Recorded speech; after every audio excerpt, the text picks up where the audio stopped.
И здравейте, хора! Аз съм Коци и днес ще ви покажа някои номера за Dream League, как да използвате и такива различни работи.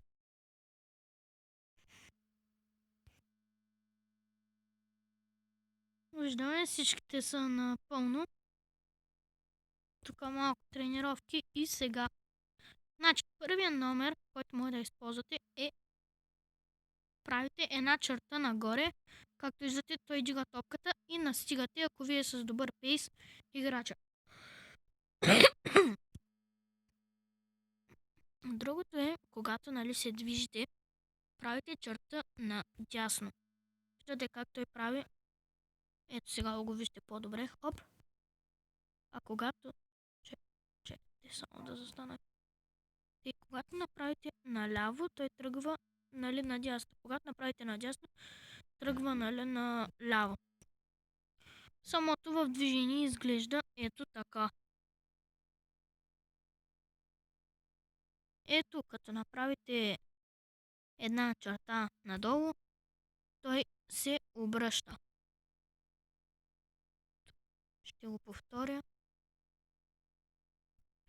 Това са някои от триковете, които може да използвате за номера.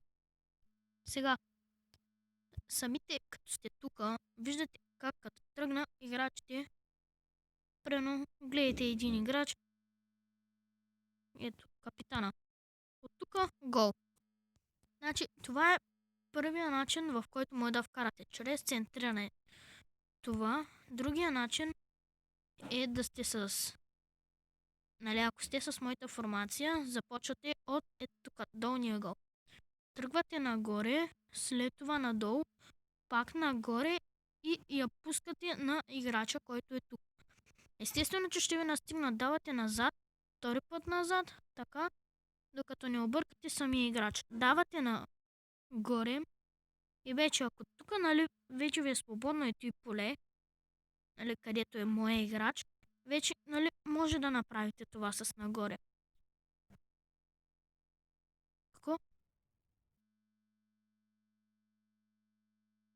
Какво беше това, хора? Видяхте ли?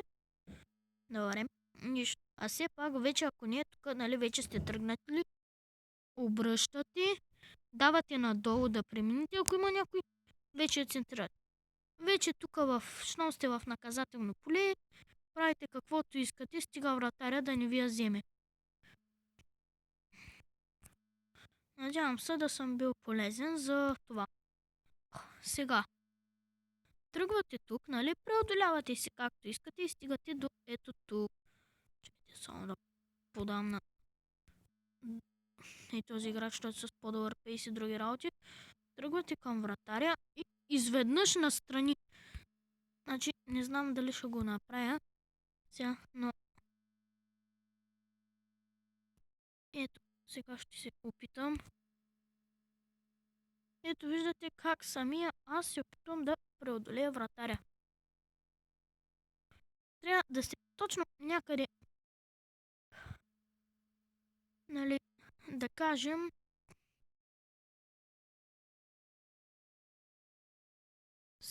вратаря е ето това ъгълче и така. Вие трябва точно да прецените момента, когато да направите който си искате номер, за да може да вкарате и съответно от тук, вече като сте го преодолели, да вкарате гол. Ето сега ще се опитам. Ето виждате как с лесно преминаване на вратаря вкарвате гол. Има също още едно. Когато ви излезе вратаря, това с нагоре и сега не го направих много хубаво, но аре бе, изчакваме да дойде към нас и го правите. Самия вратар се прескача и топката вече зависи дали ще влезе. Така, Още също нещо, което може да направите, но трябва да сте с друга формация. Ще ви покажа също нещо и за фрикиковете. Ето, самите вие като сте тук за фрикик, не трябва, нали, да използвате някаква много сила, защото вижте какво става. Не, нищо, например, не става. Вече когато сте от така далечна дистанция, използвате горе-долу до средата и виждате как аз го почти вкарах. Ето, виждаме греди, мреди.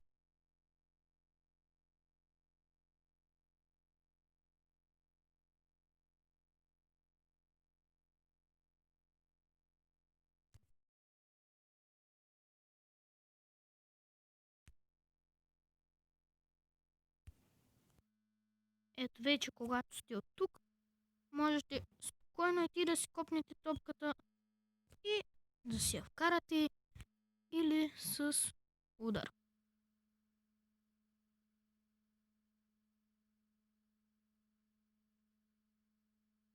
Но, ето от тук, лек удар,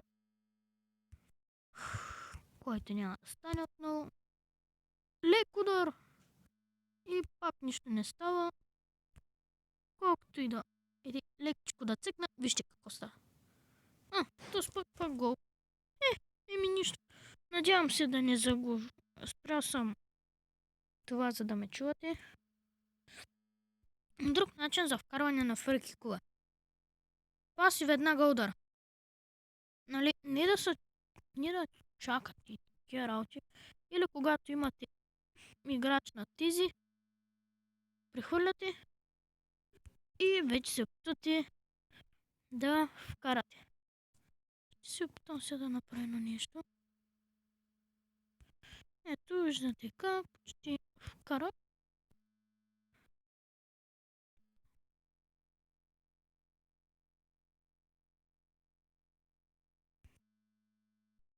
Добре, това беше за фрикиковете. За някои от корнери.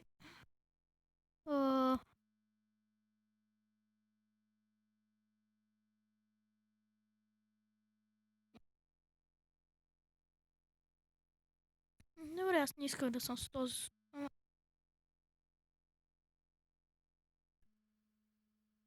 Добре, виждате как с удар също става.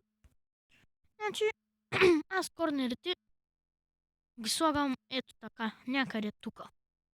По-скоро се опитвам, нали, да сложа някъде и тук на, когато са настрани или точно по средата, което много рядко се случва. Ти или подавате, виждате как правите финт. Хоп. А вече когато сте срещу някакъв друг, хоп, виждате как лесно го преодолях, но не знам, някак се събъгна нещо и да, това беше за дуспи.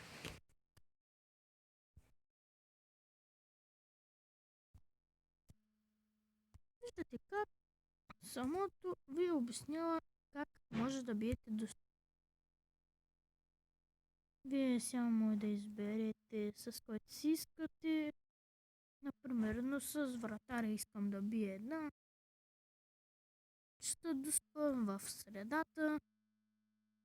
Виждате как само лекичко се завърта. Сега.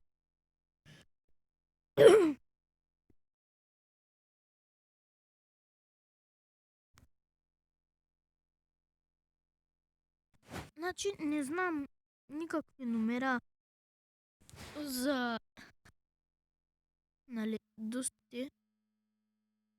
Но сега ще се опитам нещо. Пример.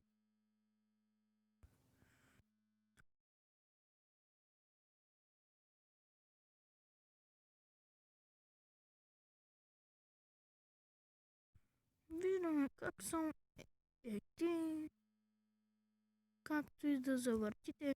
Колко по-рязко дадете за удара, толкова по-силно бие. Вижте, сега дадох рязко, вижте кога дам лек. Само някакъв нещо, някакси я копва. Пък когато е по... Да, така, само изи.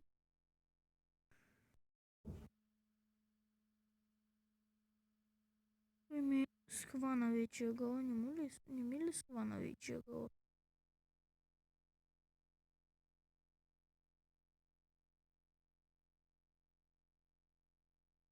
Спасибо, бе.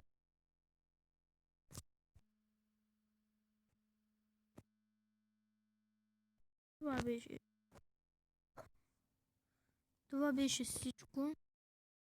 Чайте да видим има ли още нещо. Да, вече за тук да спасявате вече си е на късмет. Защото аз не винаги мога да преценя. Сега виждате как.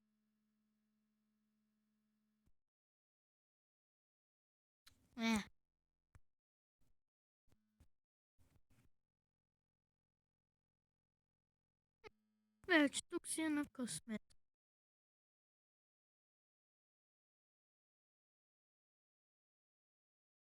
Просто като вкарва много сила.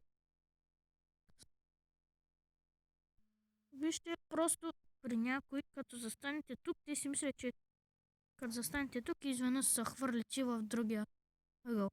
Застанете ли тук, вече на късмет дали ще би там. Виждате как аз например се заставаме и тук.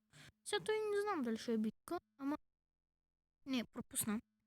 Нали заставате, слагате някакво по средата и вече дали ще я спаси или не, си вече късмет.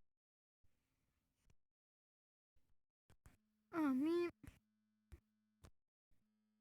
днес това беше всичко, което исках да ви покажа. Надявам се да ви е харесало. Ако е така, оставете един лайк. Абонирайте се. И вече като сте се абонирали, нека да видим в момента. Има още време да видим какво може да си купим.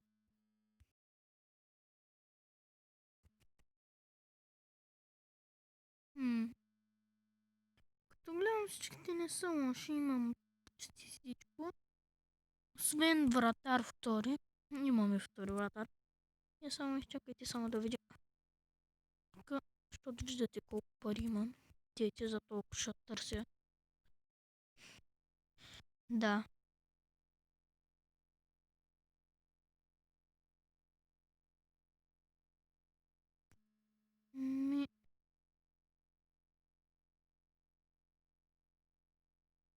Айде, ето аз си купя. Така. Нека да го сложим. Да видим как ще е. Така, то е есен. Така че нека да го сложим тук.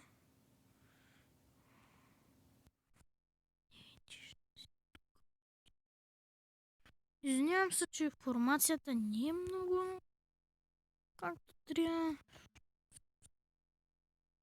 Нали, просто нямам много такива, нали, пълни играчи.